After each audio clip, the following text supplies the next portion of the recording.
మన కావలి నియోజకవర్గంలోని బిల్లవకోట క్షేత్రంలో కొండపెట్టగుంటలో వెలిసి ఉన్నటువంటి ప్రసన్న వెంకటేశ్వర స్వామి యొక్క బ్రహ్మోత్సవాలను సనాతన ధర్మం ప్రకారం ఆగమ శాస్త్రరీత్యా ప్రతి సంవత్సరం కూడా ఈ మాసంలో జరుపుకోవడం ఆనవాయితీగా వస్తుంది.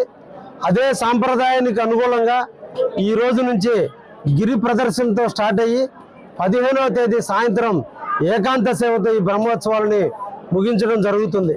ఈ సందర్భంగా నెల్లూరు జిల్లా ప్రజానీకానికి భక్తకోటి వెంకటేశ్వర స్వామి భక్తులందరికీ కూడా పేరు పేరుగా ఆహ్వానిస్తున్నాం.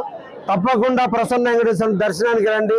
ఆయన ఆశీస్సులు మన కుటుంబానికి ఎల్లవేళలా ఉండేటట్టు ఆయన కృపకు పాత్రులు కండి అని చెప్పి ఈ సందర్భంగా నెల్లూరు జిల్లా ప్రజానీకాన్ని అందరినీ కూడా కోరుకుంటున్నా. ప్రజలు అడిగిన వెంటనే కోరికలు తీర్చేటువంటి ప్రసన్న వెంకటేశ్వర స్వామి ఈ కావలిలో కొలువై ఉన్నాడు. ఎంతో వేల సంవత్సరాల చరిత్ర కలిగినటువంటి ఈ దేవాలయాన్ని నారద మహర్షి స్థాపించినటువంటి గుడి ఇది. కాబట్టి ఇక్కడ వెంకటేశ్వర స్వామిని దర్శించుకుంటే ముక్కోటి దేవతలను దర్శించినంత భాగ్యంగా చేస్తుందని సనాతన ధర్మం చెబుతుంది. ఈ సందర్భంగా అందరూ కూడా విచ్చేయండి.